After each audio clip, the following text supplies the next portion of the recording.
La Iglesia de Dios de la Profecía presenta Compartiendo el Pan de Vida, un programa de estudio bíblico diseñado para brindarle un mejor entendimiento de la Palabra de Dios.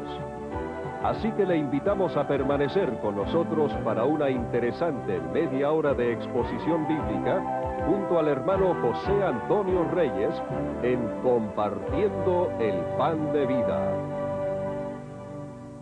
Saludos, soy el hermano José Antonio Reyes, ministro del programa Compartiendo el Pan de Vida. Me alegro grandemente en darle la bienvenida a nuestro programa de hoy.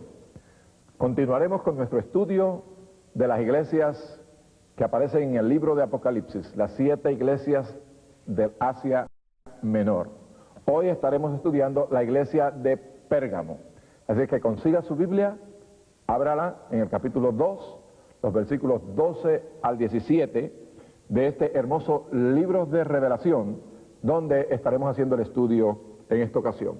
La iglesia de Pérgamo la hemos llamado la iglesia que se casó con el mundo. Un estudio interesantísimo. Quiero decirle que al final del programa le vamos a estar dando nuestra dirección y también le diremos cómo usted puede obtener totalmente gratis la guía de estudio de las 7 iglesias del Asia Menor. La hemos preparado de una manera preciosa para hacer estudios bíblicos, ya sea en la iglesia local, ya sea en la escuela dominical, ya sea grupo en los hogares. Así es que tenga su lápiz a mano y también su papel para que tome nota de nuestra dirección y solicite la guía de estudio de las 7 iglesias del Asia. Bueno, le invito ahora para que siga la lectura de la Biblia en el capítulo 2 de Apocalipsis, verso 12 en adelante. Dice así la palabra del Señor.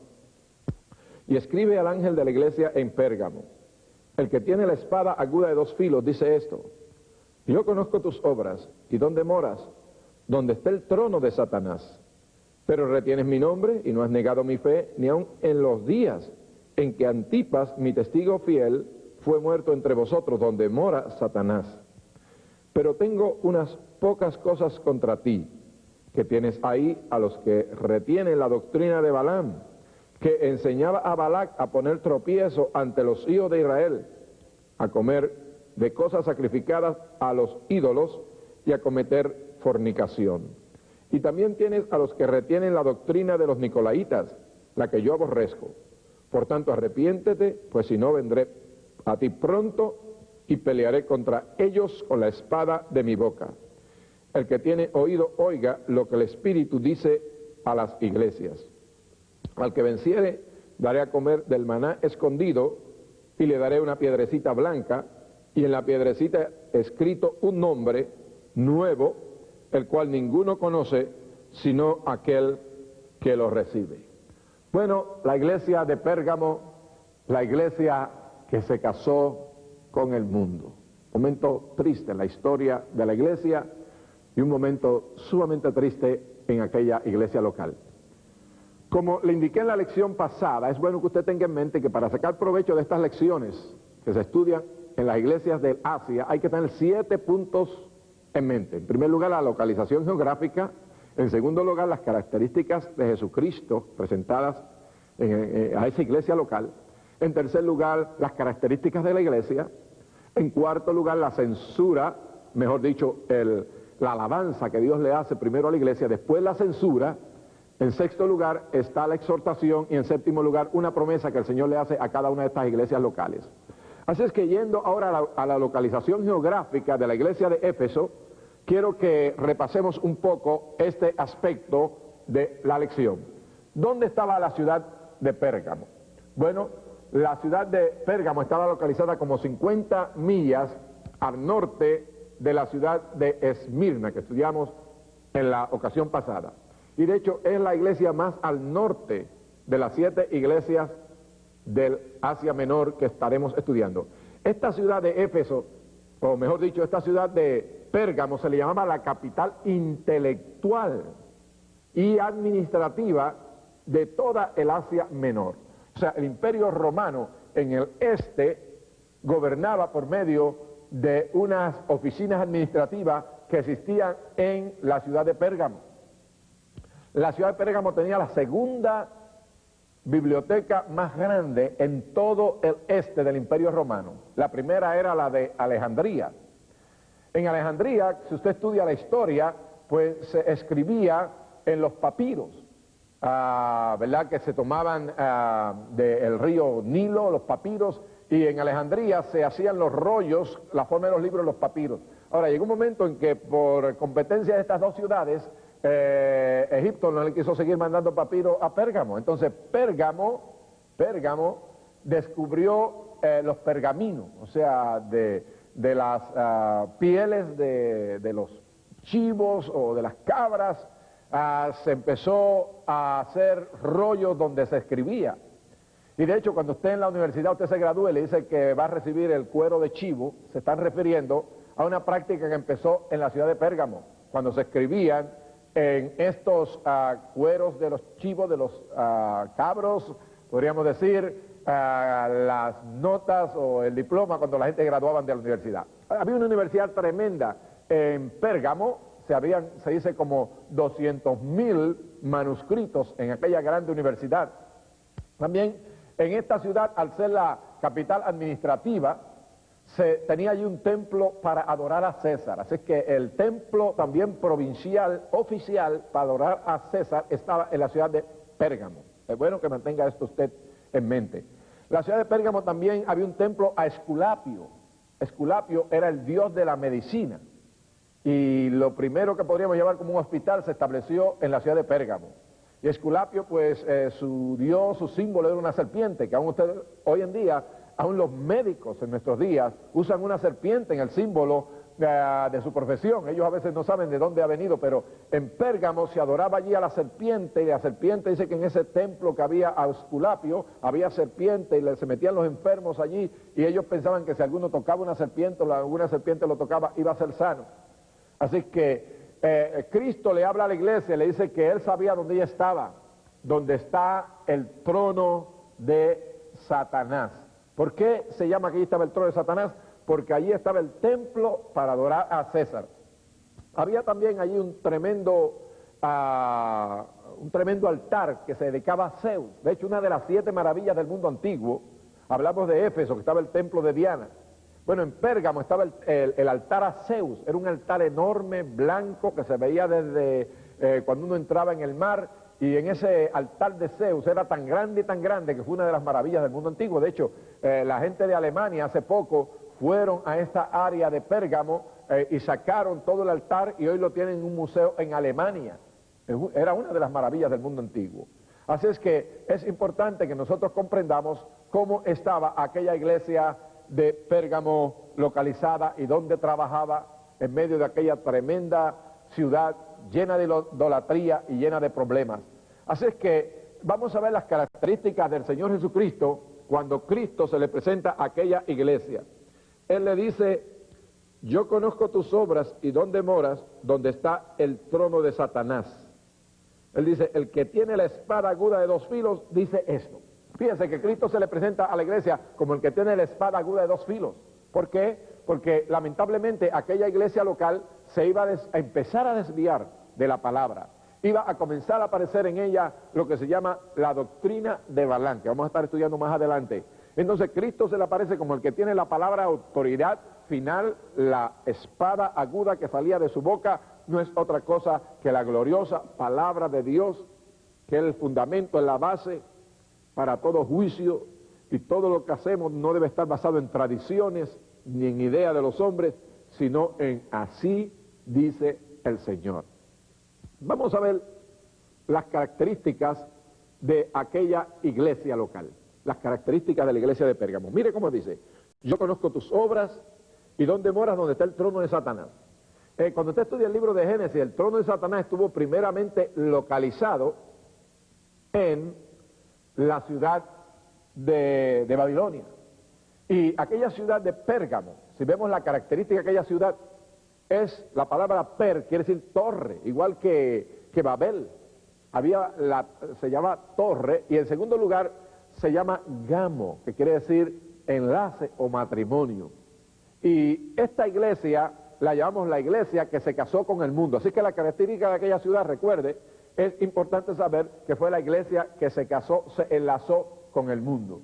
Y después el Señor nos da esta serie de características, ¿verdad? Retenía el nombre de Cristo. Fíjese que a pesar de ser una iglesia que empezó a desviarse de la palabra, todavía si usted estudia el periodo eclesiástico de esta iglesia, que comienza en el 313, cuando Constantino se une al cristianismo y empieza a hacer de la iglesia una religión oficial, y el periodo de esta iglesia termina en el año 590, cuando va a empezar el periodo de Tiatira, que es la próxima iglesia que vamos a estar estudiando.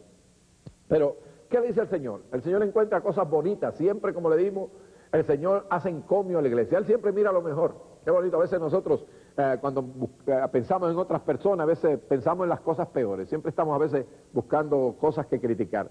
Pero Cristo siempre busca lo mejor, y Él siempre buscaba, cuando escudriñaba, Él se movía en medio de los 7 candeleros de oro, que son las 7 iglesias, Él pues buscaba qué cosa buena tenía aquella iglesia.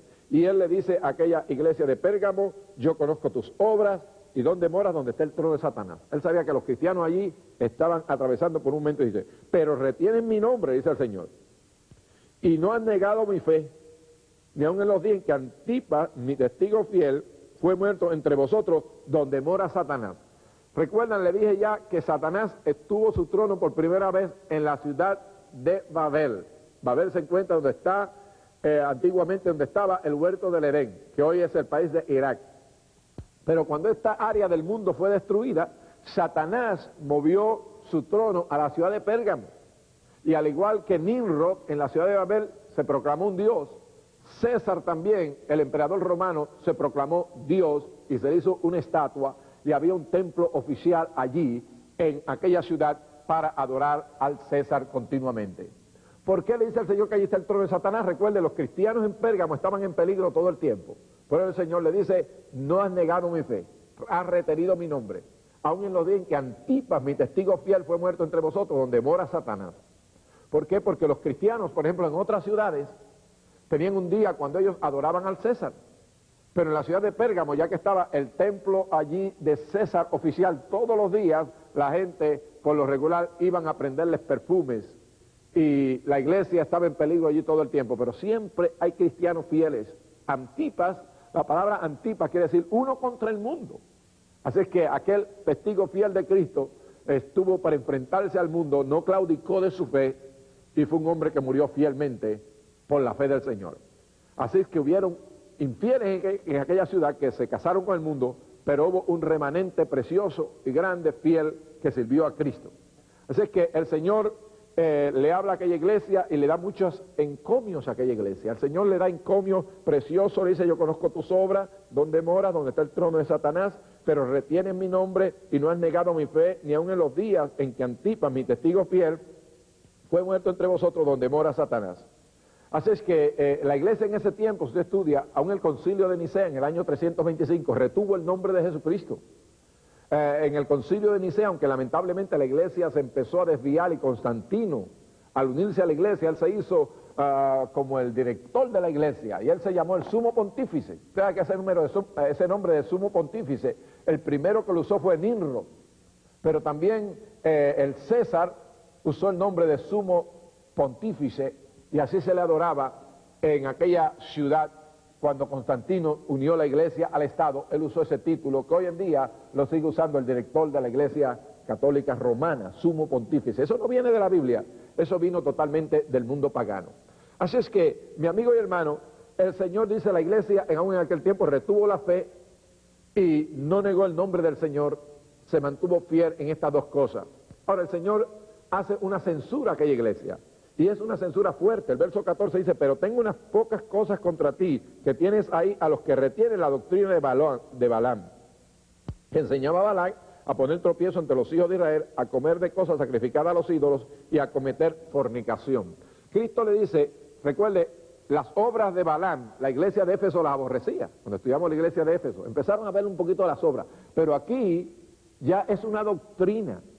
La doctrina, y esta iglesia se comprometió, diferente a la iglesia de Éfeso, que era una iglesia muy pura doctrinalmente. Esta iglesia empezó a hacer compromisos con el mundo, y precisamente la doctrina de Balaam es esa. Balaam enseñó a Balac que si él no podía vencer a los hijos de Israel, que los corrompiera. Y la tarea de Satanás durante el tiempo de la iglesia de Esmirna fue perseguirla. Trató de matarla físicamente, no pudo, la iglesia crecía mucho. Pero entonces Satanás, en vez de perseguirlo, los corrompió. Y esa es una tarea que el diablo siempre hace en la iglesia. Cuando él no la puede vencer por persecución, la trata entonces de corromper internamente. Así es que la doctrina de Balaam entró allí. Y esta doctrina, pues, es esa, es un compromiso con el mundo.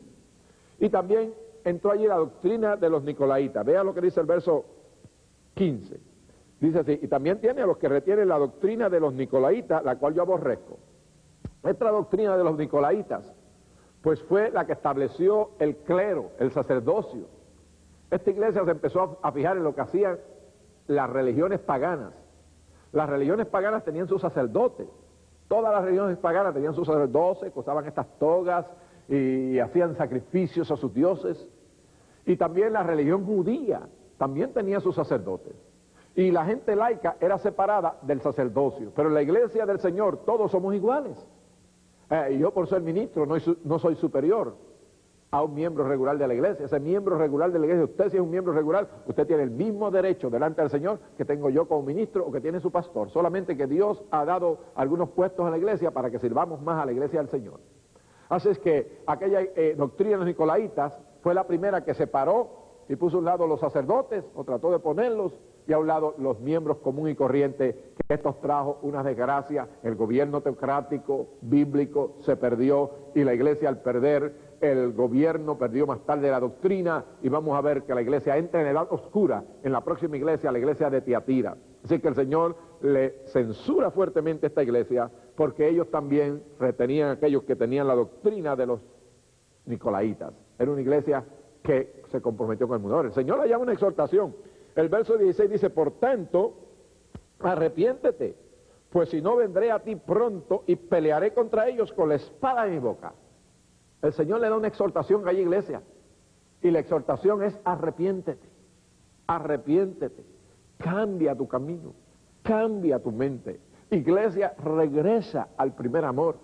Amigo, hermano, pastor, cualquiera que esté escuchando esta lección, si su iglesia se ha desviado del Señor y está comenzando a seguir la doctrina de hombre, tradiciones de hombre, y no cosas que pueden ser respaldadas de la Biblia, yo le digo, arrepiéntete en este día, regresa a la palabra de Dios, pues cualquier planta que mi Padre no edificó será arraigada. Cualquier obra que nosotros hagamos que no esté basada en la palabra del Señor, la perderemos, y el Señor quiere que nosotros trabajemos de acuerdo a su plan divino. Y Él llama a aquella iglesia, le hace la exhortación, arrepiéntete. Y en los versos 17, Él le da una preciosa promesa. Dice, el que tiene oído, oiga lo que el Espíritu dice a las iglesias. Al que venciere, daré a comer del maná escondido, y le daré una piedrecita blanca, y en la piedrecita escrito un nombre nuevo, el cual ninguno conoce, sino aquel que lo recibe. Así que una preciosa promesa para aquella iglesia. Se escuchaba la exhortación que Cristo le estaba dando. En primer lugar, comerían del maná escondido. El maná quiere decir pan del cielo, pan celestial. Cristo le dice, si tú te arrepientes, mi iglesia, y vuelves a mí, vuelves a mi palabra, yo te voy a dar a comer de ese maná escondido, esa comida de ángeles, esa bendición que es participar conmigo en la cena, en mi banquete. Y Cristo también le dice, y vas a recibir una piedrecita blanca, y en la piedrecita un nombre escrito, el cual ninguno conoce, sino aquel que lo recibe. ¿Qué quiere decir esta palabra piedrecita? Bueno, se dice que en el tiempo antiguo, cuando los jueces hacían un juicio, el jurado le entregaba, entonces, después de deliberar, tenían piedrecitas. La piedrecita negra quería decir que estaba culpable la persona, y una piedrecita blanca, cuando la entregaban a la persona, quería decir que está libre, eres liberado. Entonces, cuando Cristo dice que le iba a entregar una piedrecita blanca, quiere decir que esa iglesia iba a ser totalmente liberada de condenación, tendría salvación, Dios la declararía libre de todo mal. Qué cosa linda, ¿verdad? Así es que no sería culpable ante los ojos del Señor. Esta iglesia, como le dije antes, cubre el periodo histórico y eclesiástico del año 314, muchos la ponen desde el 313, hasta el 590 de la era cristiana. Durante ese tiempo ocurrieron cosas muy importantes en el estudio histórico de la iglesia, estudio aún profético, porque recuerde, San Juan ve a la iglesia a través de las edades. El Dios le da una mirada para arriba donde ve al Cristo glorificado, el cielo, pero cuando mira hacia el futuro, él puede ver la iglesia a través de todos los tiempos hasta el final, cuando viene el rapto. Y entonces, ¿qué pasó? Cuando Constantino se unió a la iglesia en el año 313, él vio que era un gran movimiento que estaba creciendo tanto, y como buen político, a veces los políticos tratan de, usted sabe, envolver a los creyentes en su política. La iglesia no es de este mundo. Y aunque hay cristianos, que sabemos Dios los llama, que sea el mundo político, cristianos individualmente, a que sean senadores, a que sean gobernadores o presidentes. Pero sí, la iglesia no se puede envolver en la política del mundo. Como iglesia, ella es un pueblo santo, es un pueblo separado, es un pueblo que no se puede casar con el mundo. Y en Pérgamo ese fue el problema, porque la política es un asunto de compromiso. La persona, los ministros de la iglesia salieron de las catacumbas, donde la iglesia operaba durante el tiempo de la iglesia de Esmirna, porque eran perseguidos. Y subieron al trono del César. César la reconoció a la iglesia como la religión oficial del cristianismo, y salieron de la catacumba para subir al trono de Roma. Pero delante de Dios ellos descendieron del trono de Dios, donde vivía la iglesia perseguida, y descendieron a la bajeza de casarse con el mundo. Y Dios no tolera eso. Usted sabe que uno de los mensajes menos predicados hoy en la iglesia es la santidad. A veces se predica mucho adoración y es hermoso, y se predica prosperidad, y se predican tantas cosas, el mismo amor, aleluya, pero tiene que haber un balance entre el amor y la doctrina sana. Cuando la iglesia pierde la doctrina sana, pierde su santidad, y lo más hermoso de la iglesia es la pureza, porque la cualidad más hermosa de Dios es la santidad, y la iglesia no puede estar aislada del mundo, pero sí tiene que estar separada del mundo. Es la diferencia. Cuando Cristo dejó a la iglesia en la tierra, dijo, yo os dejo en el mundo, pero ustedes no son del mundo. Y Cristo pidió al Padre en el capítulo 17 de San Juan, guárdalos del mundo. Así es que la iglesia no se puede aislar, no podemos aislarnos del mundo, tenemos que estar con nuestros amigos en los trabajos, en la escuela, en los negocios, pero no nos podemos comprometer con el mundo. Y aquella iglesia de Pérgamo lamentablemente se comprometió.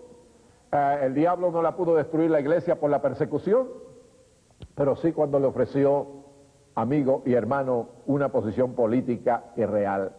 Así es que es interesante hacer un repaso de esta lección de Pérgamo. Recuerde, la palabra per quiere decir torre, y la palabra gamo quiere decir enlace o matrimonio. La iglesia de Pérgamo fue la iglesia que se casó con el mundo. ¿Cuándo ocurrió esto históricamente? Cuando en el año 313 Constantino se unió al cristianismo como un asunto político, no cristiano, porque aún en su hora de la muerte él seguía adorando sus dioses paganos también. Muchas de las fiestas cristianas se cambiaron por fiestas paganas. Las fiestas paganas empezaron, los templos de los paganos se convirtieron en templos cristianos. Constantino hizo que todas sus legiones se bautizaran, hombres sin convertirse, bautizándose. Entonces aún los sacerdotes paganos, como ellos anteriormente eran pagados por el Imperio Romano, ellos recibían su salario del Imperio Romano, ahora se hicieron cristianos. Y simplemente en vez de seguir adorando, por ejemplo, a la diosa Atena, a la diosa Diana, entonces establecieron a la Madre del Cielo y pusieron a personas cristianas como a María, la colocaron en lugar de muchas de estas personas, la declararon entonces la diosa del cielo. Le voy a decir, es terrible esto de partir tanto de la fe, porque María nunca hubiera querido ese lugar de ser igual a Cristo. Cuando usted le ora a María, usted está haciendo una de las cosas más terribles, porque al único que se le ora es a Dios. Cuando usted quita a Cristo de su lugar y usted le ora a otra persona, quiere decir que usted declara a María como omnisciente. Usted la hace un Dios, porque si usted le puede orar en cualquier parte del mundo y ella escuchar, usted la hace como una cuarta persona en la Trinidad.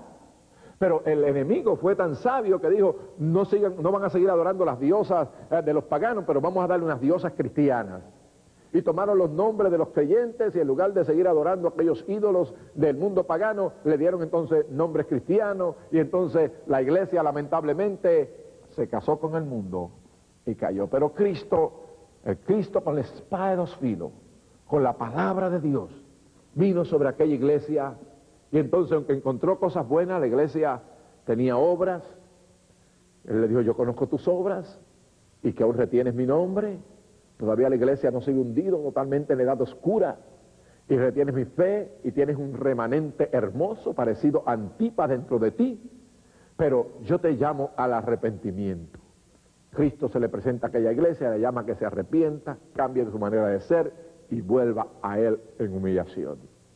Él le ofrece una preciosa promesa, darle a comer del maná escondido y darle también una piedrecita blanca, declarándola libre, absuelta. Uno es salvo no por las obras que uno hace, sino por lo que Cristo hizo. Somos justificados no por obras, pero somos justificados por la fe en Jesucristo, el Señor de gloria.